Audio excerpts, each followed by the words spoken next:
Good evening. Welcome back my channel. Catherine stood beneath the vaulted ceilings of Westminster, where centuries of whispered ambition and unspoken rivalries clung to the ancient stone like shadows. The air itself seemed to tremble with history. It had been 115 years since the last time such a moment had occurred. 115 years of tradition, power struggles, and carefully guarded privilege. And now, at the center of it all, stood the woman who had quietly rewritten the rules without ever appearing to challenge them. For years, Catherine had been underestimated. To the public, she was grace personified, composed, dutiful, and endlessly patient. But behind the serene smile was a mind sharper than any blade in the royal armory. She had studied the institution not as an outsider looking in, but as a strategist observing a centuries old game.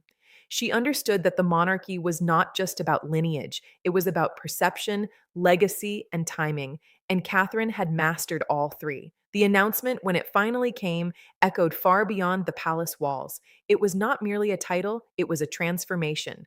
A historic royal authority, dormant for more than a century, had been revived and bestowed upon her. The significance was immediate and unmistakable. This was not ceremonial. This was power, real, undeniable, and unprecedented in modern royal history. Across the palace, the reaction was swift and silent. Camilla, who had long navigated her own complex path to influence, felt the shift before the words even finished echoing through the halls. For years, she had occupied a position of quiet strength, shaping decisions from behind closed doors, securing her place through resilience and calculated patience. But this was different. This was not a negotiation of influence. This was a redefinition of hierarchy. Catherine had not taken anything by force. That was what made it so remarkable and so devastating. She had earned it. Every public appearance, every charitable initiative, every carefully chosen word had built toward this moment. She had become indispensable, not through demand, but through quiet necessity. The institution itself had evolved to need her. Outside, the world watched in awe. Headlines spread like wildfire, each one attempting to capture the magnitude of what had just happened. Historians scrambled to draw parallels, analysts debated the implications, and the public, ever captivated by the drama of royalty, felt that they were witnessing something truly rare. This was not scandal. This was not controversy. This was history being made in real time. Inside the palace, however, the atmosphere was far more complex.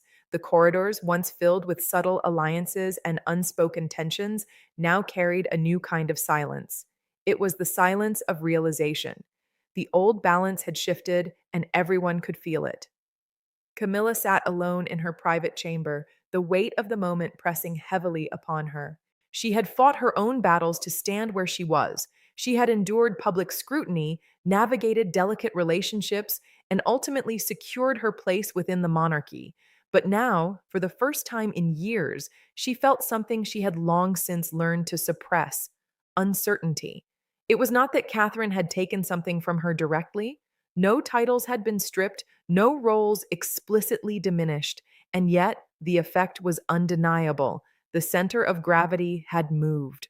Where once influence flowed through carefully established channels, it now converged around Catherine with effortless precision. Catherine, for her part, remained composed. She did not celebrate openly. She did not acknowledge the quiet storm that her rise had created. Instead, she continued as she always had: graceful, measured, and focused. But those who watched closely could see the difference. There was a new confidence in her presence, a subtle authority that had not been there before.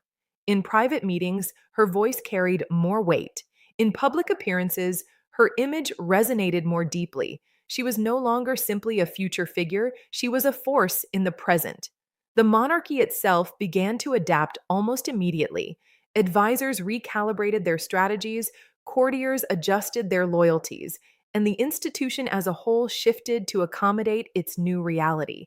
It was not a disruption, it was an evolution. And at the center of that evolution was Catherine. The significance of 115 years could not be overstated. The last time such power had been granted, the world was vastly different. Empires still stretched across continents, and the monarchy operated under an entirely different set of expectations. To revive such authority in the modern era was not just a decision, it was a statement. It signaled that the monarchy was willing to change, to redefine itself in response to the times. And more importantly, it signaled that Catherine was the one chosen to lead that transformation. As days turned into weeks, the impact of the decision became even more apparent. Catherine's initiatives gained momentum, her influence extending into areas that had long been beyond the reach of her predecessors. She was not merely participating in the institution, she was shaping its future. Public support surged. People saw in her a blend of tradition and modernity, a figure who respected the past while embracing the possibilities of the future. She became a symbol not just of continuity, but of progress. For Camilla, the adjustment was far more difficult. She had spent years building her position, carefully navigating the complexities of royal life, and while she remained respected, her role now felt diminished, not in title, but in presence. She watched as attention shifted, as conversations centered increasingly around Catherine. It was not overt. There were no declarations, no confrontations, but the change was unmistakable. And perhaps that was what made it so powerful.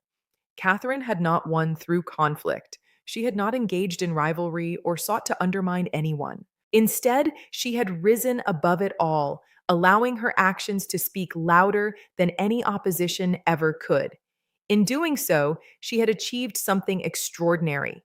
She had redefined what it meant to hold power within the monarchy, not as a position to be claimed, but as a role to be earned. As the months passed, the narrative solidified. This was Catherine's era.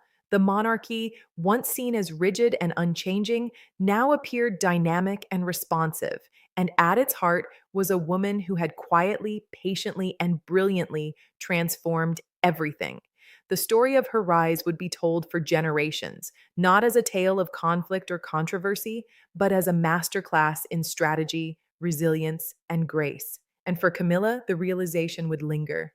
In the end, it was not about losing something tangible, it was about witnessing the undeniable truth that a new chapter had begun and it belonged entirely to Catherine. After 115 years, history had chosen its moment, and Catherine had claimed it without ever needing to fight. The days that followed did not erupt into chaos, as many had quietly expected. There were no dramatic confrontations, no public fractures within the royal household. Instead, something far more powerful unfolded, an unmistakable shift in rhythm. The monarchy, an institution defined by continuity, began to move to a different pulse, and that pulse was Catherine's. Every engagement she attended now carried a new gravity. It was subtle at first, the way senior officials deferred to her timing, how advisors sought her approval with just a glance, how conversations paused ever so slightly when she entered a room. These were not rehearsed gestures, they were instinctive, almost inevitable. Authority had settled around her like a second skin. Catherine understood this transformation better than anyone. She knew that power, once visible, must be handled with even greater restraint. So she leaned into the very qualities that had brought her here: calmness, precision, and an almost unshakable sense of purpose. She did not rush decisions, she did not overextend her influence. Instead, she allowed the institution to adjust organically, letting each change feel natural rather than imposed. Behind the scenes, however, her impact was profound. Long standing protocols were quietly revisited. Initiatives that had once stalled in endless discussions suddenly found direction. Catherine had an uncanny ability to simplify complexity, to cut through layers of tradition without ever appearing to challenge them. It was not rebellion, it was refinement. One evening, during a closed door council meeting, the shift became undeniable. Senior figures who had once dominated such discussions now listened, truly listened, as Catherine spoke. Her ideas were not radical, yet they carried a clarity that was impossible to ignore. She spoke of relevance, of connection with the public, of ensuring that the monarchy was not just respected, but understood. There was no resistance. There couldn't be. Because what she was proposing was not a departure from tradition, it was its preservation, reimagined for a new era. Outside the palace, the public response deepened.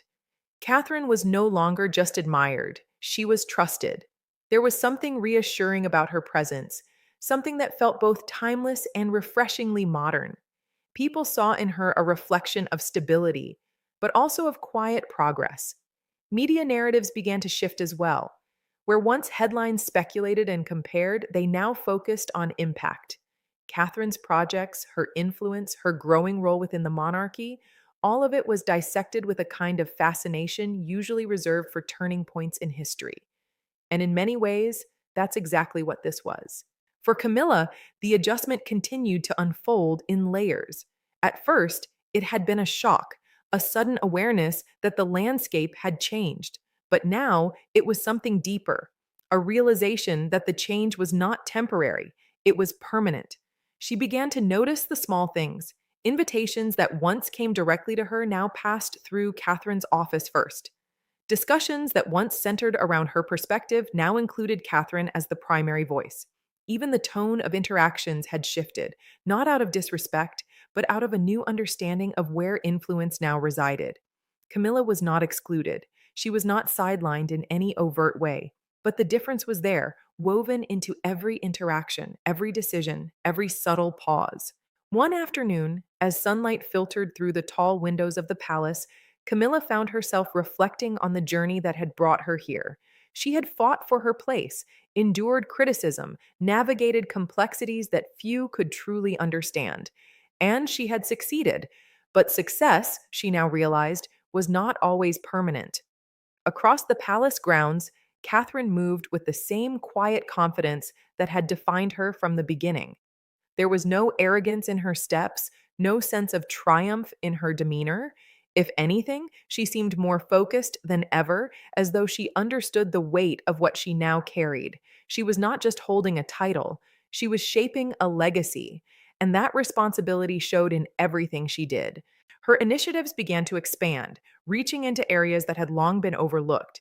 She championed causes with a level of engagement that went beyond appearances. She listened, truly listened, to people, to communities, to concerns that had often gone unheard within the walls of tradition. It was this authenticity that set her apart. The monarchy, once seen as distant, began to feel closer, more human, more connected. And at the center of it all was Catherine. The phrase 115 years continued to echo in conversations, not just as a measure of time, but as a symbol of transformation. It represented the weight of history, the significance of change, and the rarity of such a moment. Historians would later describe it as a pivot point, a moment when the monarchy redefined itself without losing its essence, and they would point inevitably to Catherine as the catalyst. Inside the palace, the adjustment was nearly complete. Courtiers who had once operated within rigid hierarchies now moved with a new awareness. Advisors aligned their strategies with Catherine's vision. Even the tone of internal communications reflected the shift, more focused, more purposeful, more attuned to the future. It was not just a change in leadership, it was a change in mindset. Camilla, ever perceptive, recognized this. She understood that resisting such a shift would be futile. The monarchy had chosen its direction, and Catherine embodied it completely. But acceptance did not come easily. There were moments, quiet, unspoken moments, when the weight of it all felt overwhelming, when the realization of what had changed and what could never return to its previous state settled heavily in the air. Yet, even in those moments, there was a certain clarity, because deep down, Camilla knew something that few would ever say aloud. Catherine had earned this, not through force, not through rivalry, but through a consistency, a dedication, and a vision that had quietly outpaced everyone else.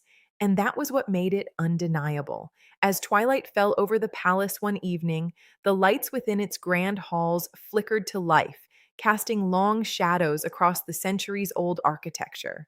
It was a scene that had played out countless times before, yet now it felt different. Because within those walls, history was no longer just being preserved, it was being rewritten. And Catherine, with her steady gaze and unwavering resolve, stood at the center of it all. not as a challenger, not as a disruptor, but as something far more powerful, a leader who had transformed the monarchy without ever breaking it, a woman who had turned patience into power.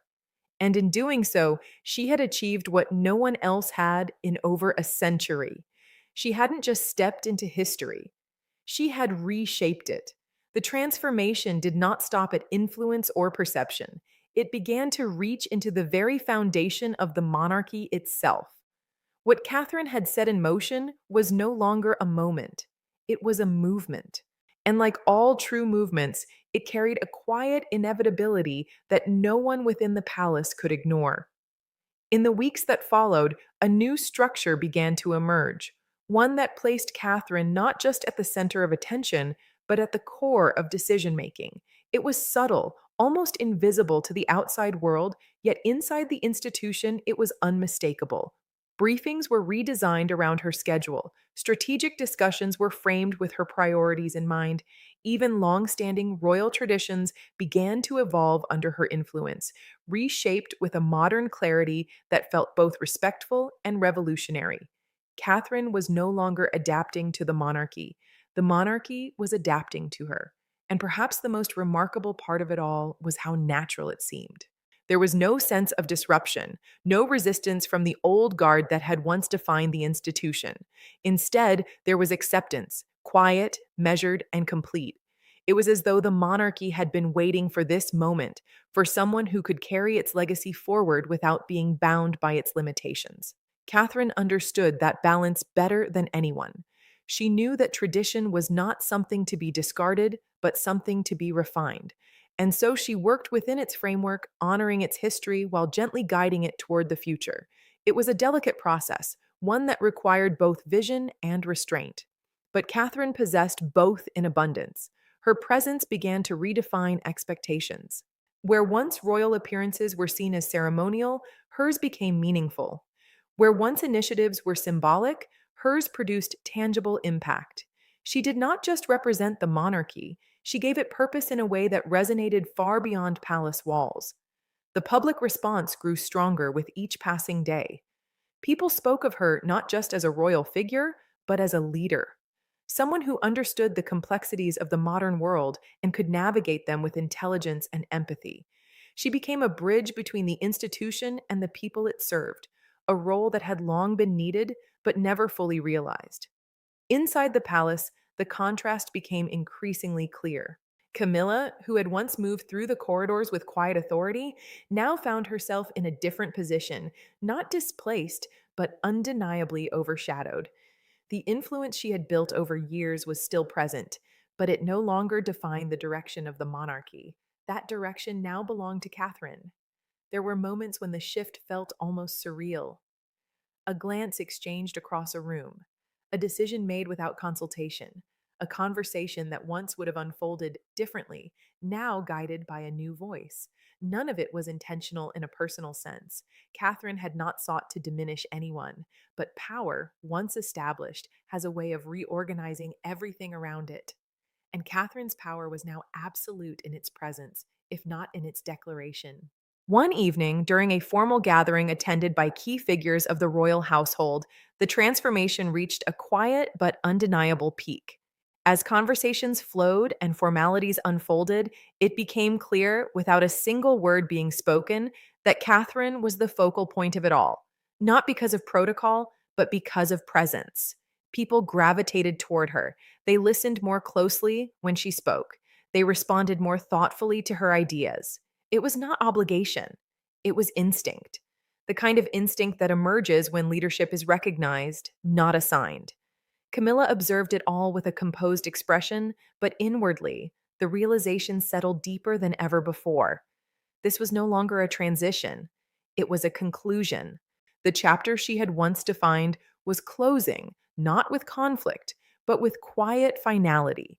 And in its place, a new chapter had already begun, one that carried Catherine's imprint in every detail. Yet Catherine, true to her nature, never acknowledged this shift openly. She did not claim victory. She did not draw attention to the changes unfolding around her. Instead, she remained focused on her work, on her responsibilities, on the future she was steadily shaping. It was this restraint that made her power so enduring, because it was not built on assertion, it was built on trust. And trust, once earned, is far more difficult to challenge than authority imposed. As the months passed, the phrase after 115 years began to take on a deeper meaning. It was no longer just a historical reference, it became a symbol of renewal, a reminder that even the most established institutions can evolve when guided by the right hands. Historians would later look back on this period as a turning point, not defined by drama or division, but by clarity, a moment when the monarchy found its direction not through force, but through alignment with a new kind of leadership. And at the heart of that leadership was Catherine. For Camilla, acceptance eventually replaced uncertainty, not because the change became easier, but because it became undeniable. There was a certain dignity in recognizing when a new era had begun, especially one shaped not by rivalry, but by inevitability. In quiet moments, she came to understand something that few others could fully grasp. Catherine's rise was not a loss for anyone, it was a transformation for everyone. But transformations, no matter how necessary, always come with a cost.